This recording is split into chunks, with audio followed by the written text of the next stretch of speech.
evening, everyone. Welcome into this week's edition of the Milford Informer. I am your host, Tim Coet. If you're like me and you've been suffering through a lack of sleep this week after staying up late to watch the Red Sox in the ALCS, you are no doubt looking forward to a relaxing weekend. Fortunately, the World Series does not start until Tuesday, so just like the players, we'll all have a few days to rest up. In the meantime, we're happy to share some news and sports updates with you from this past week. Let's get going as we always do by showing you tonight's top stories rundown. Tonight, we'll share a recap of some of the decisions made by town meeting members at this past Monday's fall special town meeting. Also tonight, Milford TV members Logan Keefe and Caitlin Mobilia will provide a member report on last weekend's 4th annual Stacy Middle School Color Run. And later in sports, hear from members of the Scarlet Hawks boys soccer team as they discuss their recent playoff berth and their expectations for the rest of the season and beyond.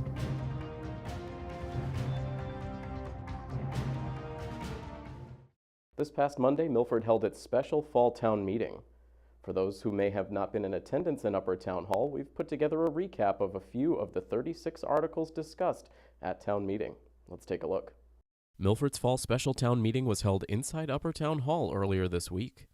This fall's town meeting warrant featured 36 total articles. Early on in the meeting, a series of 8 articles were highlighted to provide clarity on why the town was asking for those significant sums of money to be appropriated.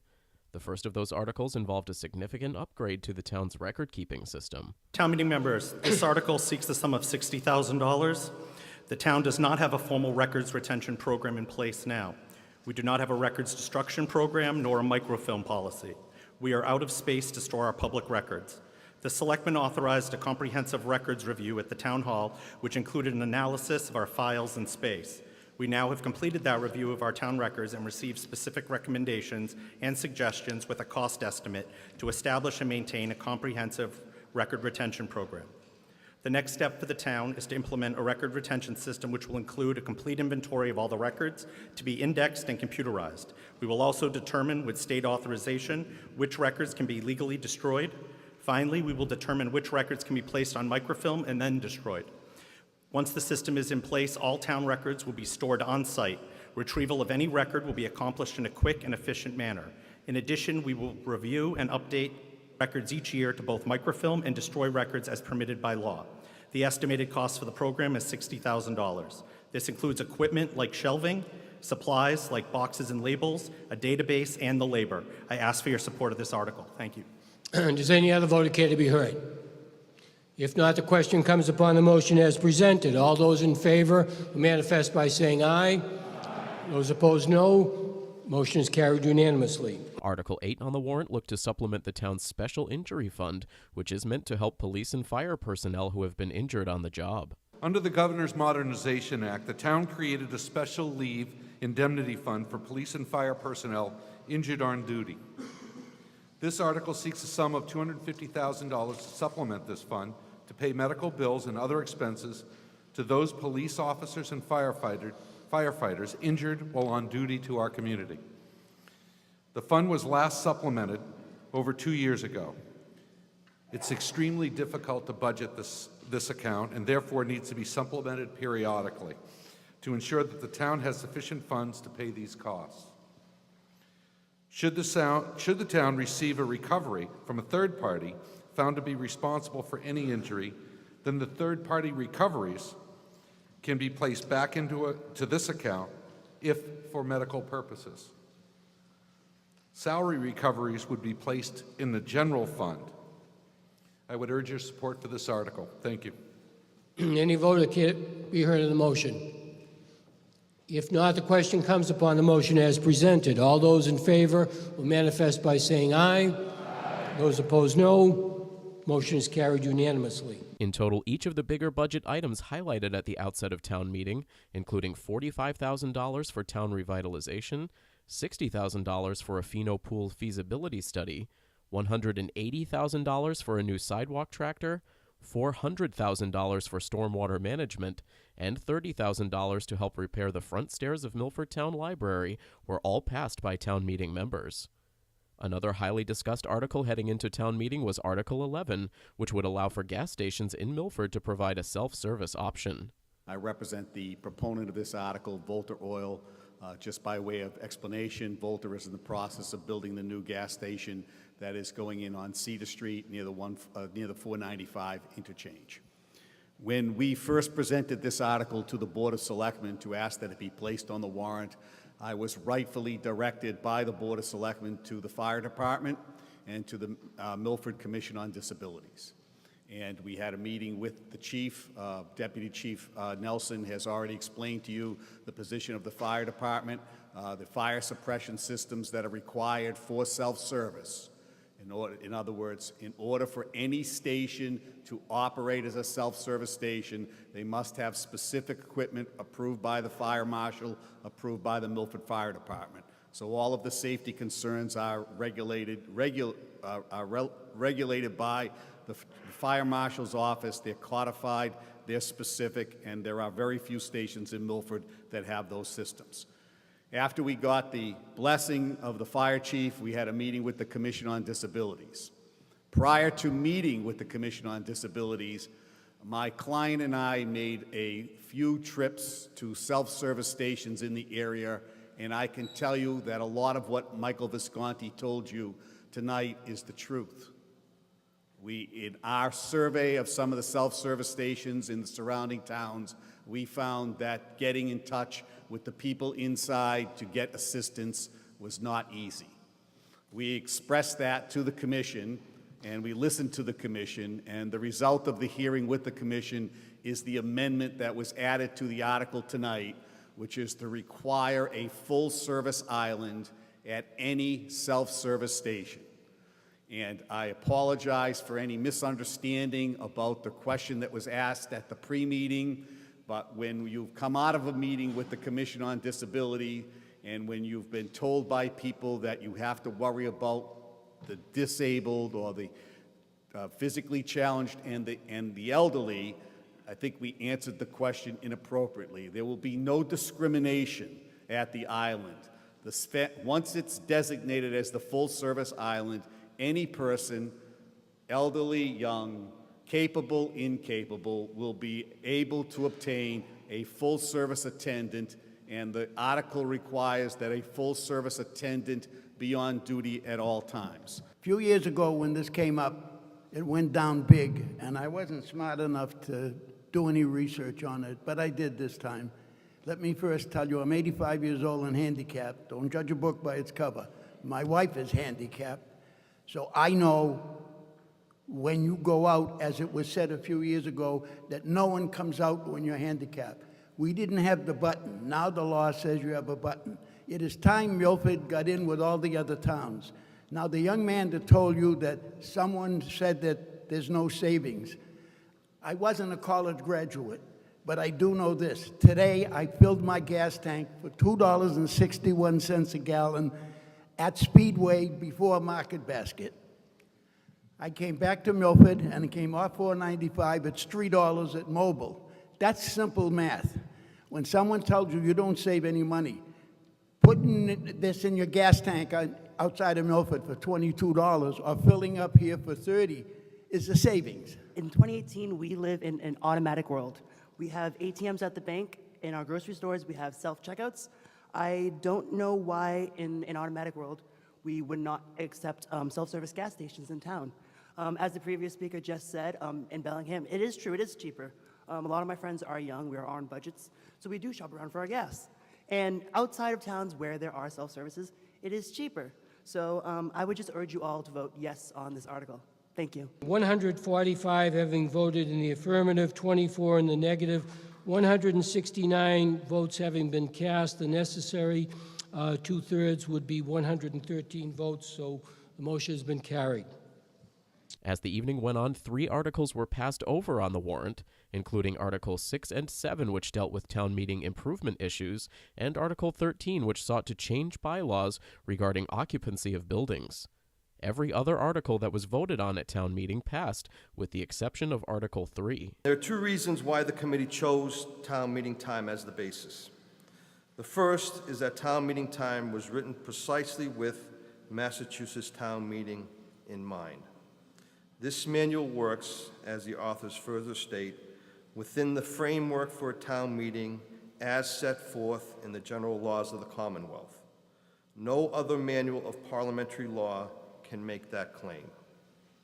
The second is that town meeting time is the primary manual that our moderator uses in moderating our town meeting.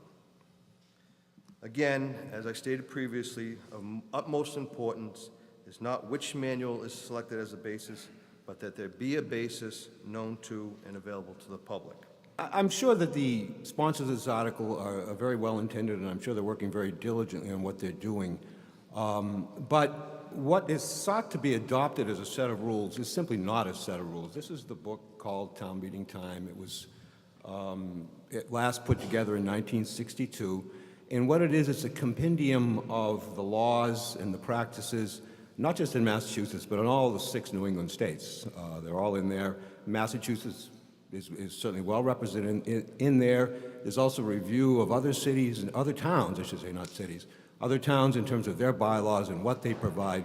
But one thing it is not a set of rules, and really should not be adopted as if it were a set of rules. I'm not even sure what it would mean if this vote took place.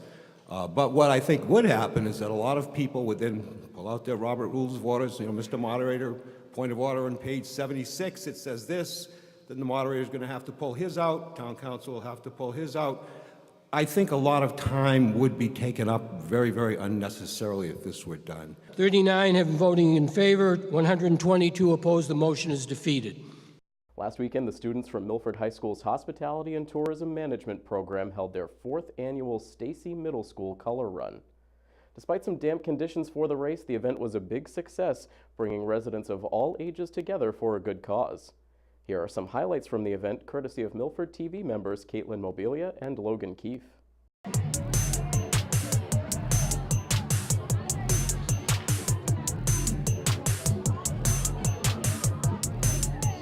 We're here with Miss Angelini, the principal at Stacy Middle School. How are you doing today? I'm very well, thank you. How are you? I'm doing great. So we're here at the Color Run.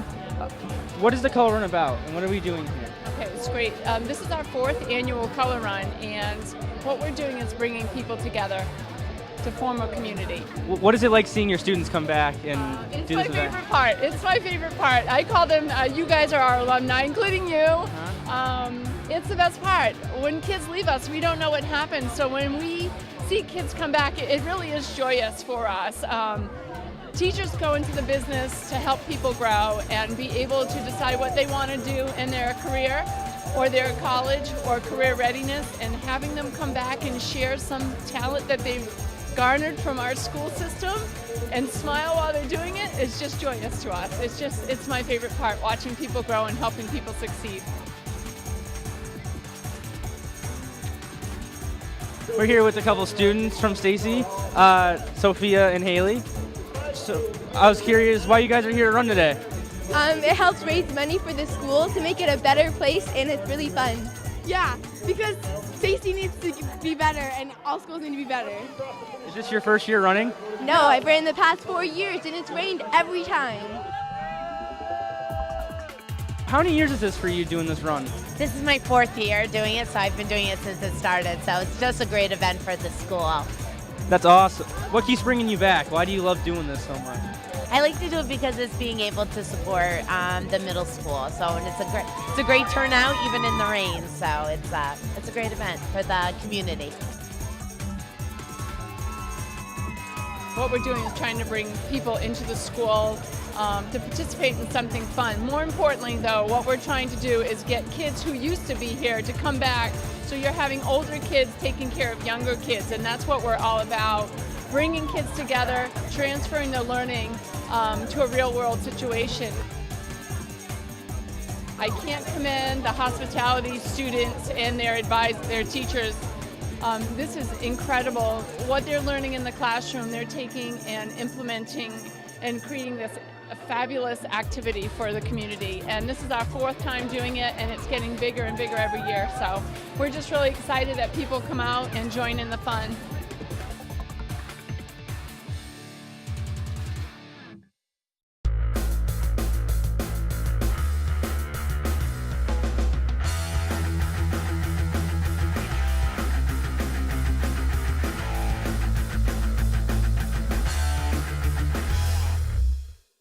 The Milford boys soccer team has proven to be one of the top programs in the Hockomock League so far this season.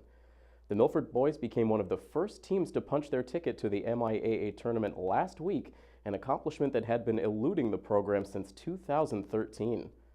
I was happy to travel out to one of the team's practices earlier this week to get reaction from the captains as well as their head coach and find out just how far the team thinks they can go once they reach the postseason. For the past 4 seasons, Milford boys soccer has been working to rebuild their program into a playoff contender. After falling just 1 point shy of a spot in the postseason last year, the team made sure they took care of business early this season, securing a playoff berth just 11 games into their schedule. It's amazing. It's an honor playing for this team. It's the best thing that could happen to this program. I'm so happy for this group of guys. It's amazing to be the captain of this team, leading this team. It's a great honor. It feels like hard work finally paid off. Yeah, we've a lot of these guys have been on the team since sophomore year. A lot of these guys have been starting since sophomore year, and this is our first winning season. And for it to come so early, like playoffs, we have 7 games left or something. It's it really feels like hard work's finally paid off for sure. Yeah. It feels like a dream come true, really. Like I've said, last time that we interviewed, we've been waiting for this moment for a long time, and now it's come, and it's time to shine now for us. That's how it feels to probably everybody on the team. While the players couldn't help but show their excitement over the accomplishment, head coach Brian Edwards remains focused on the work that still lies ahead for his team. I was happy that we made the playoffs, but I'm not satisfied. We've worked extremely hard these last 3 years, so it's nice to see these guys benefit from that and make the playoffs. But like I said, we still have a lot that we want to do. So and the guys, I think, all agree with me that it feels nice, but it's almost tough when people in school come up to you and congratulate you. We're like, we haven't done anything. We're happy with where we are right now, but we're not happy done. We're not finished. We want to get better and keep getting better as a team and keep moving forward and accomplish a lot more than just making a playoff spot. So I'm happy, but I'm not happy, if that makes any sense. The players and coaches all agree that a combination of team unity and a diligent work ethic have been the key components to the Hawks' success. It's just a matter of us staying as a team and continue to play the way that we want to play and how we've been playing. That's really it for that. If we can continue winning, then that's all that we want. I think the team's getting along a lot better. There's no issues whatsoever, really, at all. Everybody's great friends with each other. Everybody's it's like a brotherhood almost. And yeah, everything's finally clicking too. With the team discipline and with this team growing up, playing together, like I said in the beginning of the season, it's just all the chemistry we've had since the beginning of the season. It's just all clicking. Everything's working out perfectly. I like the work rate. I really like the work rate. I like the defensive effort from all these guys, all the players. They've bought in, and the numbers have shown it. We're doing a good job of just limiting chances, and that just leads to more chances in our favor. A lot of guys don't understand it. All the work you do off the ball typically leads to good things on the ball, and that's what's happening. For a second year in a row, Wallison de Oliveira has taken the Hockomock League by storm. Through the team's playoff-clinching win on October 10th, de Oliveira was the top point getter in the Hawk, combining for 15 goals and 5 assists to pace a dynamic Milford attack. I'm not going to lie, we expected him to have a good year. Like I said, these guys played a lot over the summer. I was one of the parents that coached, and we weren't surprised. I think the teams that didn't prepare for him found out really fast why they should have, and the games that were open, you saw some of these score lines, some of the more decisive score lines. Most of them were because teams didn't pay attention coming into it, and then they play high on us, or they try to just put a guy on him. There's some teams that thought if they could try to rough him up a little bit, it would help, but it just gets him more motivated. There was a game where one of the kids was just talking to him the whole time, trying to get under his skin, and Walson's not really affected by that. We have Wally up top scoring 15 points, top league scorer points. Joel Vitor stepping up. I don't really even think it matters who's up there. We'll put a ball in the back of the net, no matter who. Our offense, crazy good, crazy good. I really think so. Well, Wallison has a huge number of goals. There's a lot of other guys that have scored 2 or 3 or 4 that are all really important. If they don't score those goals, then we don't get the results. And that's been a big difference between this year and last year too. Last year we basically relied on Wallison for all the scoring, and teams knew it. And if he had an off day, we were in trouble. And you saw that in the games that we dropped, especially down the stretch when he got a little hurt at the end of the season. We didn't really have another viable option that was scoring. And we have other guys that are very, very capable of it. And that's why I'm really excited, because like some of our other forwards are really coming into form now. And that's what we want. We don't want to just be the Wallison show. It's a lot harder to like defend a team that has multiple goal scorers. And now that we're looking at these other teams that we know we'll see in the playoffs, like Nauset, who's like the #1 ranked team in the state, that's a team we hope to, if we do our job, get to play against. We're going to need to be more than one guy scoring if we have a chance, so which we do. While the offense may be stealing the headlines, Coach Edwards was quick to note the contributions of his defense and goalkeepers, who have combined to allow the fewest goals in the Hockomock League. That's the story of especially American soccer. Like American soccer is typically the guys that score the goals get all the attention, which is really frustrating. And you know, a guy like Joey, who, you know, he's not going to get any stats, but the work he does defensively is just as vital as Wallison. So like most of the goals that Wallison scores is usually the end of a sequence of events that starts with a defender making a play, or a midfielder making a play, or a goalie making a play. So if you go like 3 or 4 players back to how the ball got to Wallison, it's usually starts there. Or it's a midfielder checking back 30 yards to make a play.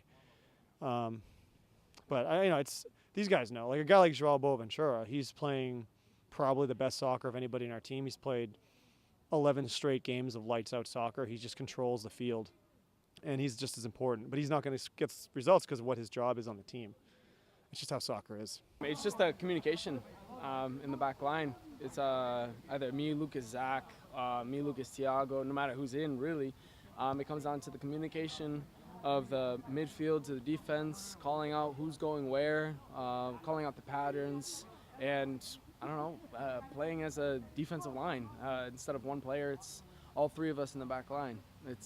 We're never playing individual in the back line. It's always Thiago communicating with me, Lucas communicating with me, or vice versa, whichever one. It's really down to that. While they may have a playoff spot in their grasp, the players and coaches will look to keep a laser focus moving forward through the rest of the regular season, knowing there is a lot more they wish to achieve. We just have to try our hardest every practice, really stay tuned in, know that we have our playoff spot, but we haven't really accomplished anything yet. We haven't won the league title, we haven't won districts, you got to win districts to even make the state tournament. So yeah, we really have to we can't be satisfied with what we've done so far, and we have to keep our head in the right place and stay on track and just keep winning games for sure. We want to win the league, so we're in a position where we could actually win the league. So that's what we want to do. We want to get a banner. This program hasn't had a banner for soccer in 20 years, and we can do that. If we win most of our remaining games, we could do it. But we're not saying, hey, that's our only focus. We want to get better with each game. That's been our focus all year. I really think this team can do anything that it tells itself we can do. If it says we're going to win the Davenport, we'll win the Davenport. If we win districts, we'll win districts. And if we put our minds into it, we'll win divisions. I really think we can. When you came and spoke with us earlier, I said this team will get as far as we allow ourselves to. I meant it, and because I know the talent these guys have. It's pretty special. I don't see any reason why we can't get out of this district and go as far, like I said, go as far as we can. But it depends if we keep improving and we stay focused, which is a big test. Congratulations to the boys on their playoff berth. We are looking forward to covering a pair of home matches for the team next week, including Monday versus Stoughton and Thursday, when we'll have double-header action for both the boys and girls soccer teams as they take on their counterparts from Canton. Moving on to football now, after finally grabbing their first win of the season versus Sharon in Week 5, Milford began a stretch of back-to-back tough road games, knowing they needed wins in both to propel themselves into the playoffs. That tough stretch started last Friday with a matchup against Foxboro. Let's check out highlights of the game courtesy of our friends at Foxboro Cable Access. 2 years ago, Milford earned a lopsided victory over Foxboro on the road. Last year, it was a gutty second-half comeback and a game-saving interception that earned Milford a win over the Warriors. Could Milford find a way to make it 3 consecutive wins against one of their biggest league rivals? Sean Lehane would end up providing Milford with an immediate boost in the kicking game. This time it wasn't Sean doing the kicking, but instead he would receive the opening kickoff and then would immediately slice up the middle before bouncing to the near side for what would be a 50-yard return before finally being brought down at the Foxboro 35. It wouldn't take long for Milford to turn that excellent field position into points. Here Luke Rosa makes his way through a gaping hole in the Warriors' defense, waltzing into the end zone from 14 yards out to give Milford an opening drive touchdown for the second straight week. After holding Foxboro to a 3-and-out on their first possession, the Milford D would struggle to contain the Warriors later in the first quarter. Here Mike Luong is able to break free on a 35-yard running play, with Hugo Lopes making the touchdown-saving tackle down by the goal line. After Milford was able to hold on first and second down, eventually quarterback Liam Foley would take the plunge into the end zone, allowing Foxboro to tie the score at 7. As the first half went on, Milford's passing game would struggle to regain its form from the previous 2 weeks. Here, Brendan White is able to sneak right by the defense as Pires delivers a perfect pass, but White lets it slip through his hands for an incompletion. Later in the drive, Pires tries to hit Feaster with a deep pass down the seam, but it travels just beyond the senior's reach, and Milford would be forced to punt. Brendan White would quickly atone for his drop with a nice play on defense. Watch this third down play as White comes streaking into the backfield nearly untouched, and he would team up with Luke Rosa for the sack. Then on the ensuing Hawks possession, White gets back into the action in the passing game, making a nice grab on what would be a 36-yard touchdown to put Milford back in front. After Foxboro chewed up nearly 5 minutes of the second quarter on a drive that yielded no points, Milford would have the ball on their own 15-yard line when Pires would once again look to connect on a deep ball.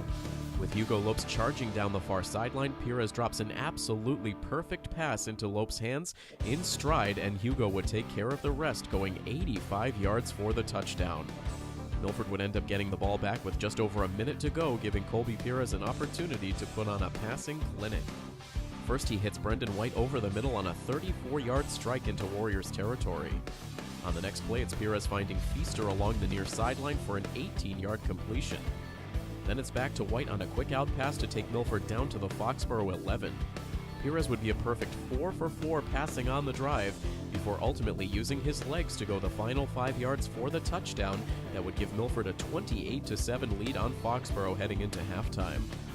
Foxboro's opening drive of the second half would last nearly 5 minutes and would take them inside the Milford 25. With Liam Foley looking toward the end zone, the Milford D would force him out of the pocket, eventually leading to an off-balance throw, and Hugo Lopes would come through with the interception. Just 2 plays into the next drive, Milford would seize the opportunity to cash in on another big play. There's a loss on the previous play. So there's a slant, and there's Lahane. Bye-bye. And he is gone. That's at least 65 right there. You can make it a 78-yard touchdown for Sean Lahane, his 4th touchdown reception in the last 3 weeks.